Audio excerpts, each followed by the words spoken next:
He slammed the door so hard the frame shook, leaving me standing in my nightgown on the front porch as snow began to fall harder. "Go to a nursing home, I don't care. I hope you freeze." Those were the last words my son Jacob shouted before turning the deadbolt, trapping me outside at midnight in February in Minnesota. But what he didn't know was that our neighbor, Mrs. Patterson, was watching from her kitchen window, and she had information that would change everything. Where are you watching from today? Drop your location in the comments below and hit that like and subscribe button. You're probably wondering how a 58-year-old former high school principal ended up locked outside her own son's house in the middle of a snowstorm. Well, let me tell you, it wasn't exactly on my retirement bucket list. My name is Margaret Wells, and until 3 hours ago, I thought I was having a nice family dinner with my son Jacob and his wife Stephanie. I'd been living with them for 8 months since my divorce was finalized. 28 years of marriage down the drain when I caught my ex-husband Richard with his secretary in our bed. But that's another story for another day. Today's story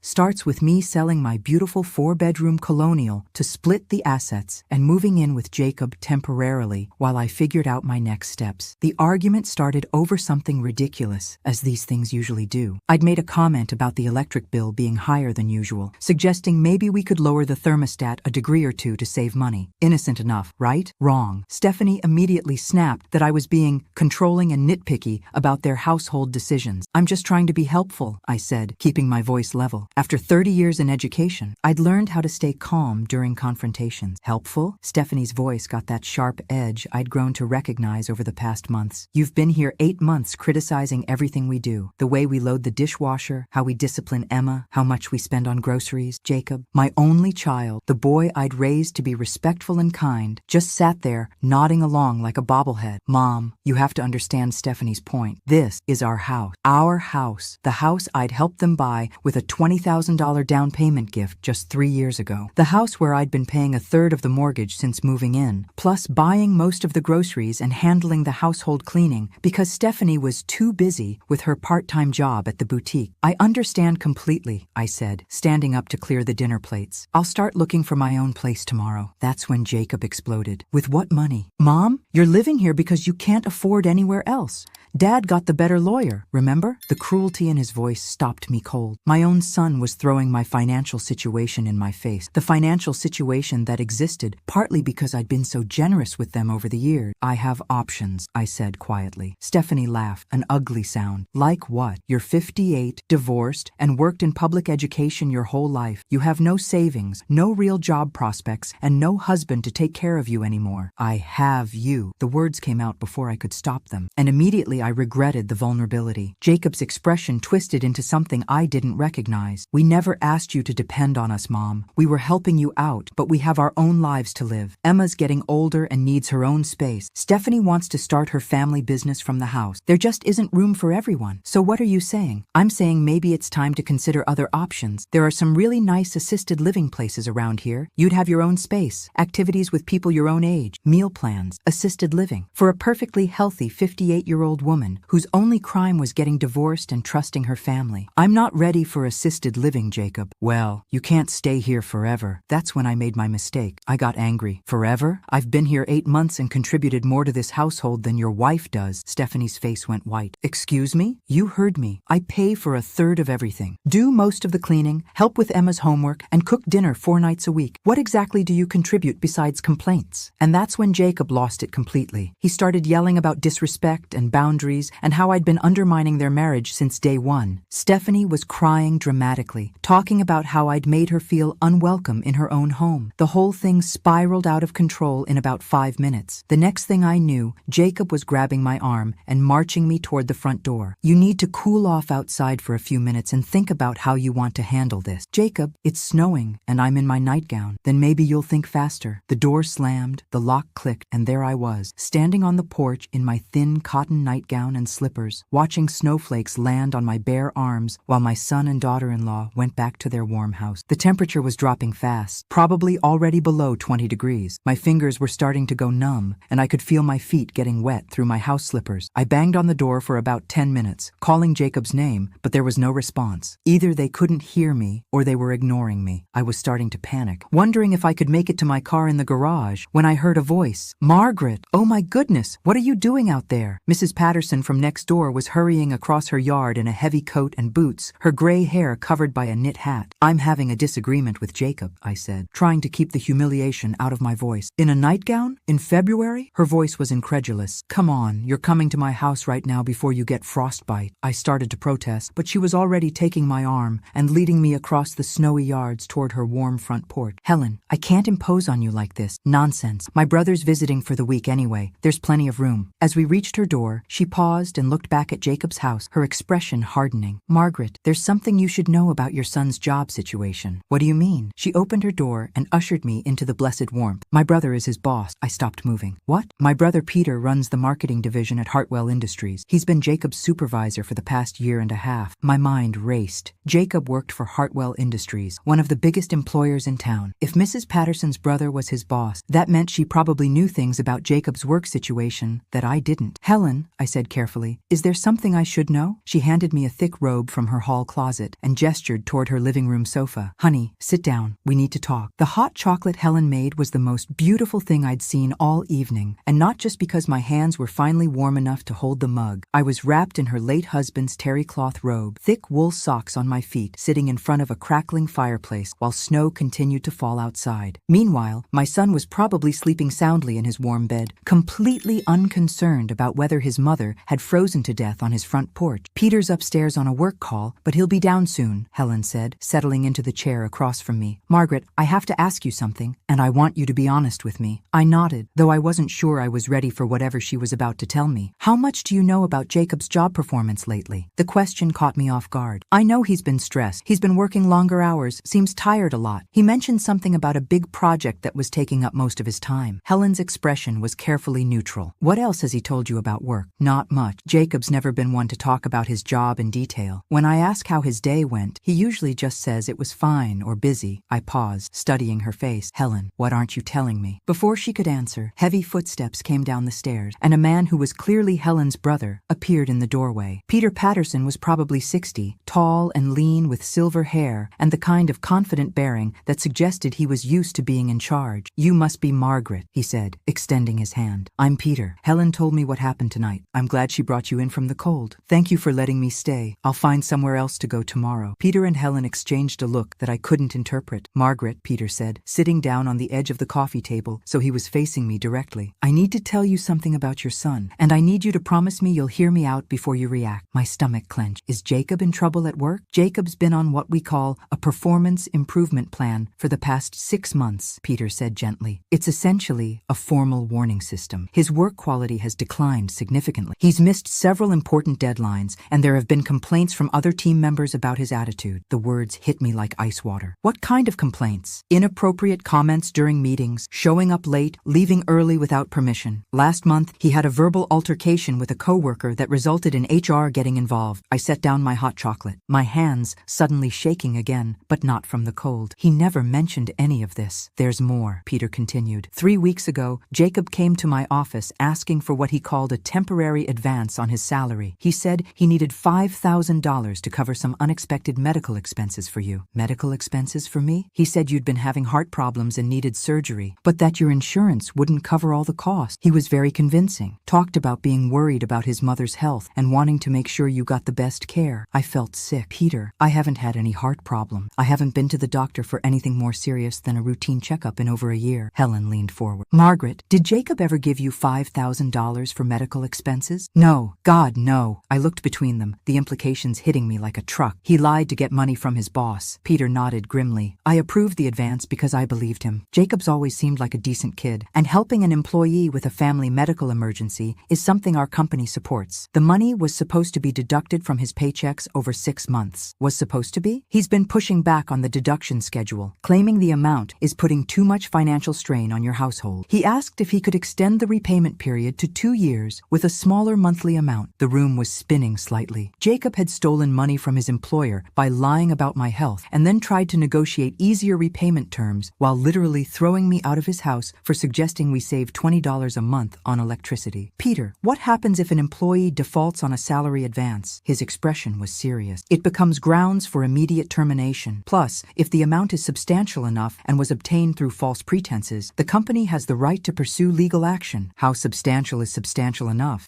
$5,000 definitely qualifies. I sat back against the sofa cushions, my mind racing. Jacob was in serious trouble at work, had lied to steal money, and was probably going to lose his job soon. No wonder he'd been stressed and irritable. No wonder he'd been talking about money problems and assisted living for me. He was probably panicking about how he was going to support his family without a job. Margaret, Helen said softly, there's something else you should know. I wasn't sure I could handle anything else, but I nodded. Last week, I saw Stephanie at the boutique where she works. She was showing her co-workers pictures of vacation resorts in Hawaii, talking about booking a 2-week trip for March. Hawaii? I stared at her. They're planning a vacation to Hawaii? A very expensive vacation, from what I overheard. She was talking about booking first-class flights and staying at some luxury resort. The hypocrisy was breathtaking. They were planning a Hawaiian vacation while telling me they couldn't afford to let me live with them anymore. While Jacob was stealing money from his employer and lying about my medical bills. Peter cleared his throat. Margaret, I have to ask you something, and I need you to be completely honest with me. Of course. Do you have any documentation that proves you haven't had the medical expenses Jacob claimed you had? Medical records, insurance statements, anything that would show you haven't needed surgery or treatment for heart problems? I thought about it. I have insurance statements from the past year that show I've only used my benefits for routine checkups and prescription refills for my blood pressure medication. Would that be enough? It would be a start. The thing is, if Jacob lied about the medical emergency to obtain that advance, it's not just a personnel matter anymore. It's potentially criminal fraud. The word fraud hung in the air between us. My son, the boy I'd raised to be honest and responsible, had committed fraud against his employer. What are you suggesting? Peter leaned back, considering his words carefully. I'm suggesting that you might have more power in this situation than you realize. Jacob's job depends entirely on my discretion right now. His financial stability, his ability to make mortgage payments, his family's security. All of it hinges on whether I choose to push forward with termination and legal action, or whether I find a reason to give him another chance. I stared at him, understanding dawning slowly. You're saying I have leverage. I'm saying that tomorrow morning, when Jacob realizes his mother spent the night at his boss's house, he might be very interested in having a different conversation about respect and living arrangements. Helen smiled for the first time all evening. Sometimes justice comes in the form of a snowstorm and a well-timed revelation. I picked up my hot chocolate again, feeling warmth spread through me that had nothing to do with the temperature of the drink. My son had thrown me out into the cold, literally and figuratively, but by morning he was going to discover that he'd made a very expensive mistake. Peter, I said, what time do you usually get to work? 8:30. Why? I think Jacob and I need to have a conversation first thing in the morning, and I think it would be very helpful if he knew exactly who he was dealing with. Outside, the snow was still falling, but I wasn't worried about being cold anymore. In fact, I was starting to think that Jacob was the one who should be worried about freezing. After all, revenge is a dish best served cold, and Minnesota in February was about as cold as it gets. I woke up at 6 a.m. in Helen's guest room to the sound of frantic knocking next door. Through the window, I could see Jacob on his own front porch in pajamas and a coat, clearly locked out of his own house. Stephanie must have been in the shower and couldn't hear him knocking. The irony was delicious. Helen appeared in my doorway with a cup of coffee and a knowing smile. Karma works fast around here, she said. Should I feel guilty for enjoying this so much? Honey, after what that boy put you through last night, enjoy every second. Peter was already dressed for work, sitting at the kitchen table with his laptop open and his phone nearby. Margaret, I've been thinking about our conversation last night. Before we do anything, I want to make sure you understand all your options. I settled at the table with my coffee, wearing one of Helen's bathrobes. I'm listening. Option 1. You go back over there this morning, apologize for whatever Jacob thinks you did wrong, and continue living in their house under whatever conditions they set. You'll probably be walking on eggshells for months, but you'll have a roof over your head. The thought made my stomach turn. What's option 2? Option 2. We use the information we have to reset the power dynamic. Jacob learns that actions have consequences, and you negotiate a better situation for yourself from a position of strength. And option 3? Peter's expression grew serious. Option 3. I handle this as a straightforward employment issue. I document Jacob's fraud, terminate his employment, and pursue legal action for the stolen advance. You find your own housing solution, but Jacob faces the full consequences of his choices without any family considerations. I thought about each option while watching Jacob through the window. He'd finally gotten back into his house, probably through the garage. Stephanie was probably lecturing him about getting locked out, just like he'd locked me out. The symmetry was perfect. What would you do if I were your mother? I asked Peter. He didn't hesitate. I'd choose option 2, but I'd be strategic about it. What do you mean? Helen sat down at the table with us. What Peter means is that you don't go over there angry and emotional. You go over there calm, informed, and in control. You let Jacob dig himself deeper before you reveal what you know. Peter nodded. The key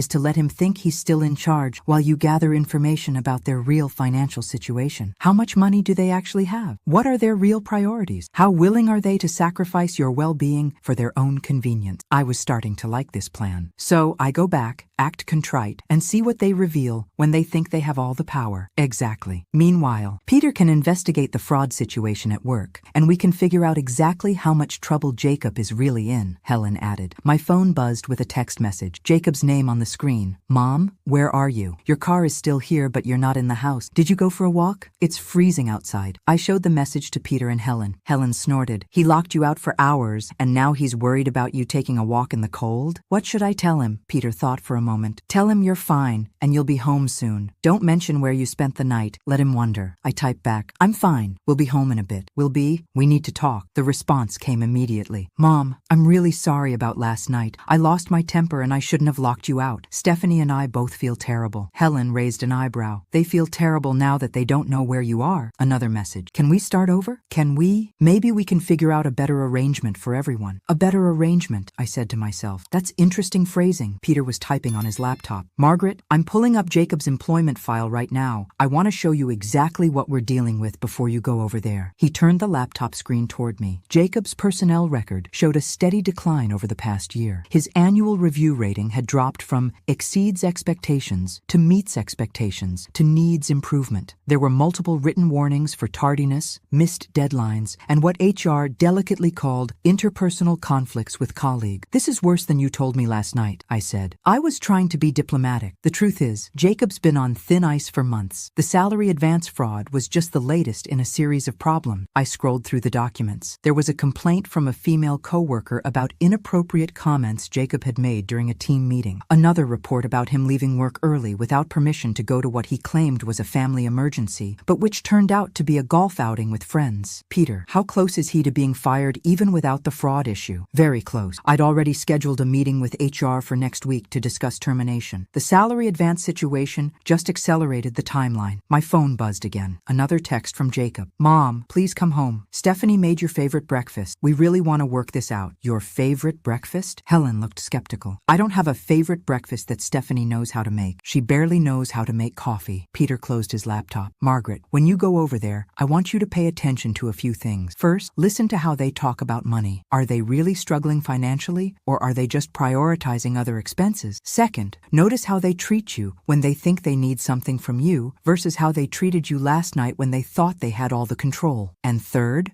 see if you can find out about this Hawaii vacation. If they're planning expensive trips while claiming they can't afford to let you live with them, that tells you everything you need to know about their priorities. I stood up and went to look out the window at Jacob's house. Their kitchen lights were on, and I could see movement inside. They were probably preparing for the conversation we were about to have, maybe planning their strategy for managing the mother they'd thrown out like trash 12 hours ago. Helen, can I borrow some clothes? I want to look put together when I go over there. Of course. Honey, what's your plan? I'm going to be the sweet, apologetic mother they expect me to be. I'm going to listen to their generous new offer for my living situation. I'm going to ask questions about their financial situation and their future plans. I turned away from the window and smiled at both of them. And I'm going to let them hang themselves with their own rope. Peter grinned. I like your thinking. And Margaret? Yes? My business cards are on the hall table. Take one with you. Don't show it to them, but keep it in your pocket, just in case you need to remind yourself that you're not powerless in this situation. What time is your meeting with Jacob about the salary advance? I haven't scheduled it yet. I was waiting to see how this morning plays out. Perfect. Give me 2 hours to have my conversation with them. Then we'll know exactly how this is going to go. I headed upstairs to get dressed, feeling more confident than I had in months. Jacob and Stephanie thought they'd played their trump card last night when they locked me out. They thought they'd shown me exactly how dependent and powerless I was. Instead, they'd just given me the information and motivation I needed to turn the tables completely. By the time I walked back into that house, I was going to know exactly what they were really thinking, what they really wanted, and what they were willing to sacrifice to get it. And then, Jacob was going to get a phone call from his boss that would change everything. I knocked on my own son's front door at 8:15, wearing Helen's navy blue dress and carrying myself with the dignity of someone who definitely hadn't spent the night wondering if she was going to freeze to death. Jacob opened the door immediately, like he'd been watching for me from the window. Mom! Thank God, we were so worried. He pulled me into a hug that felt more desperate than affectionate. Where were you? Your car was here, but you were gone all night. I found somewhere warm to stay, I said simply. quickly, stepping into the house that had felt like a trap just 12 hours earlier. Stephanie appeared from the kitchen, her hair perfectly styled and her smile absolutely radiant. "Margaret, we're so glad you're okay. I made pancakes and bacon, your favorite." Pancakes and bacon weren't my favorite anything, but I smiled graciously. "That's very thoughtful, Stephanie." The dining room table was set with their good dishes, the ones they usually saved for company. Fresh orange juice in actual glasses instead of the plastic cups they normally used. Flowers from their yard arranged in a vase. They'd gone all out to create the impression that I was an honored guest instead of the woman they'd literally locked out in a snowstorm. "Mom, sit down, please," Jacob said, pulling out my chair. "Stephanie and I stayed up most of the night talking about everything. We realized we handled last night completely wrong." I sat down and waited. In my pocket, Peter's business card felt like a secret weapon. Stephanie brought out a plate of perfectly golden pancakes, and Jacob poured coffee into my cup with exaggerated care. The performance was almost convincing. "The thing is," Jacob began, settling into his own chair, "we've been under a lot of financial pressure lately, and I think we took it out on you unfairly." "Financial pressure?" I asked, adding just the right amount of concerned motherly worry to my voice. Stephanie nodded, her expression serious. "Jacob's been working so hard, taking on extra projects, trying to position himself for a promotion. It's been really stressful. Extra projects." I almost choked on my orange juice. According to Peter, Jacob had been doing the opposite of extra work. "A promotion?" I asked. "That sounds promising." Jacob's smile was tight. "Well, it's not guaranteed yet, but my boss has been giving me more responsibilities, and I think it's heading in that direction. More responsibilities like being placed on a performance improvement plan and getting written up for missing deadline." "That's wonderful, honey. What kind of promotion are you hoping for?" "Department supervisor," he said without hesitation. "It would mean a significant salary increase, better benefits, more security for our family." Stephanie reached over and squeezed his hand. "We're trying to be optimistic, but it's scary when you're waiting to hear about something that could change your whole life." The lies were flowing so smoothly, I almost admired their creativity. Jacob wasn't being considered for a promotion. He was about to be fired. He wasn't taking on extra responsibilities. He was failing to meet basic job requirements, and he definitely wasn't getting a salary increase. He was on the hook for $5,000 he'd stolen by lying about my medical needs. "I can understand how that kind of uncertainty would be stressful," I said sympathetically. "Is there anything I can do to help?" They exchanged a look across the table, the kind of quick glance that meant they'd rehearsed this conversation. "Actually," Stephanie said, "we wanted to talk to you about your living situation here." "Here it comes," I thought. "The truth is," Jacob continued, "we love having you here, but the house is getting cramped with 3 adults and Emma. And if the promotion comes through, we'll be in a better position to help you find a really nice place of your own." "What kind of place?" "Well," Stephanie's voice took on an enthusiastic tone, "we've been researching some beautiful senior living communities in the area. Places with activities and social opportunities. Maybe a little apartment where you'd have complete independence, but also support if you need it." Senior living communities. They were still pushing the same agenda as last night, just with better packaging. "Those sound expensive," I said carefully. "They can be," Jacob admitted, "but we'd help with the cost, especially once my promotion goes through. In fact, we've already looked at a few places, just to get an idea of what's available." "You've already looked?" Stephanie nodded eagerly. "There's one called Sunset Manor that's absolutely beautiful. Private apartments, meal plans, a fitness center, even a library. We drove by last week just to see what it looked like." Last week, they'd been apartment hunting for me while I was paying a third of their mortgage and doing their housework. "And how much would a place like that cost?" "Around $3,000 a month," Jacob said. "But like I said, we'd help with that. $3,000 a month that they expected to help with using a salary from a job he was about to lose and money he'd stolen from his employer." "That's very generous," I said. "But I'd want to contribute to my own expenses. I couldn't let you carry that burden." "Mom, you don't have much in savings after the divorce," Stephanie said gently. "We know Dad got the better deal in the settlement. Actually, Richard had gotten the house and his retirement accounts, but I'd gotten half of everything else, plus alimony. My savings weren't extensive, but they weren't non-existent either. I just hadn't advertised the details of my financial situation. I might have more resources than you realize," I said. Jacob leaned forward. "What do you mean?" "I mean, I've been looking into my options too. There might be some benefits available to me that could help with housing costs." It was technically true. I had been looking into my options, including the option of staying in their house and making them face the consequences of their choices. "What kind of benefits?" Stephanie asked. "Oh, various programs for women over 55 who've gone through divorce, housing assistance, job training programs, things like that." Jacob looked relieved. "That's great, Mom. If you could qualify for some assistance, it would make the transition so much easier." "Speaking of transitions," I said casually, "when were you thinking this move might happen?" Another exchanged glance. "Well," Jacob said slowly, "sooner might be better than later." "How much sooner?" Stephanie jumped in. "We were thinking maybe by the end of the month. That would give give you time to get settled before spring, and it would give us time to prepare for the promotion and everything that comes with it. End of the month. 2 weeks away. 2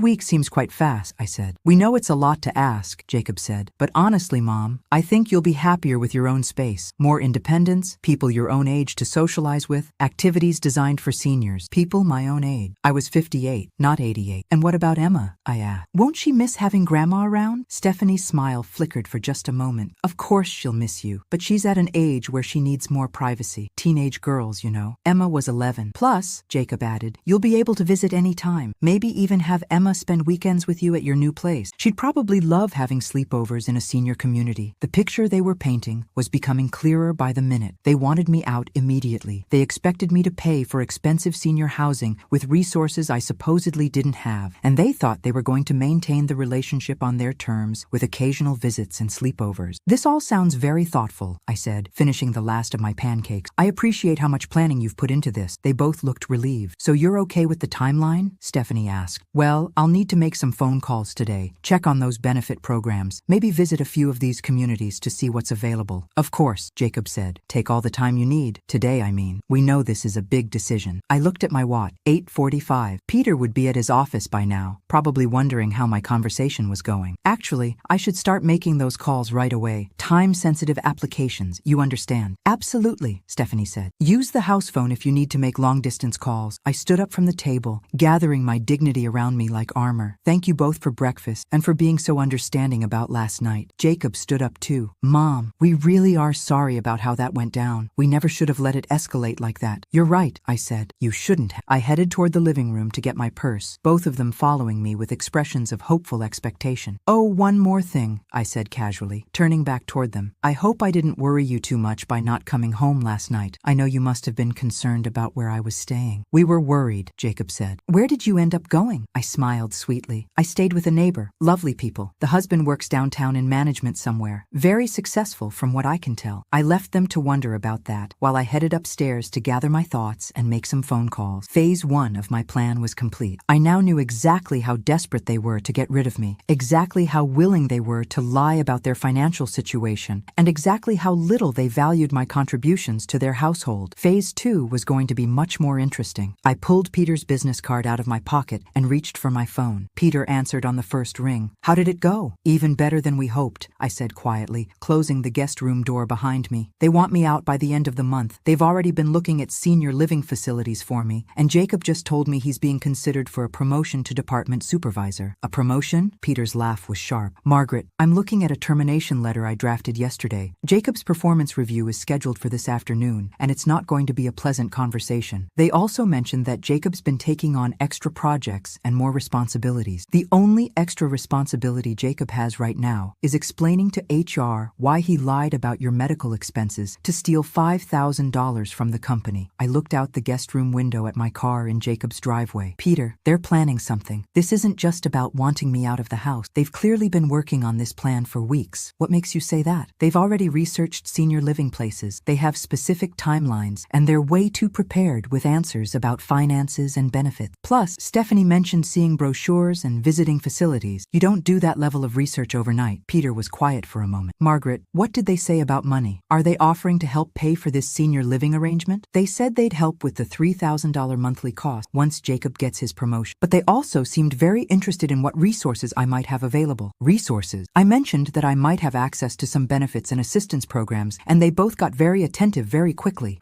Margaret, I want you to try something. Tell them you've been approved for some kind of housing assistance, but you need documentation of your current living expenses to complete the application. What kind of documentation? Mortgage payments? Utility bills? Food costs? Tell them you need to show exactly how much you're currently contributing to household expenses. I understood immediately. You want to see if they'll admit how much money I've been giving them. Exactly. If they're claiming financial hardship while taking substantial contributions from you, that's relevant to Jacob's employment situation. How is it relevant? Peter's voice got more serious. Because if Jacob is receiving significant financial support from family members while claiming he needs salary advances for medical emergencies, that suggests a pattern of financial dishonesty that goes beyond just one fraudulent request. I hadn't thought about it that way, but it made sense. Jacob had been taking money from me every month while crying poverty to his boss. There's something else, I said. I think they might be planning a vacation. Helen mentioned overhearing Stephanie talk about Hawaii. When? March, according to Helen. First-class flights and a luxury resort. Peter was quiet for a long moment. Margaret, a vacation like that would cost at least $10,000, probably more. $10,000 while they're asking you for advances and telling me they can't afford to let me live here. I think we need to accelerate our timeline, Peter said. Can you find out more about this vacation? Date, costs, how they're planning to pay for it? I can try. What about Jacob's work situation? I'm moving his review to 11 o'clock this morning. I want to confront him about the salary advance before he has time to prepare any more lies. I looked at my watch, 9:15, so in less than 2 hours. Jacob is going to find out that his boss knows he committed fraud. He's going to find out that his boss knows he lied about your medical expenses, yes. What he won't know immediately is that his boss's sister is the neighbor who took you in last night. The pieces were falling into place beautifully. Jacob would spend the morning thinking he had his mother's living situation under control, only to discover that his professional life was falling apart. And by the time he came home tonight, he'd be facing a very different conversation than the one he expected. Peter, what happens if he tries to blame me?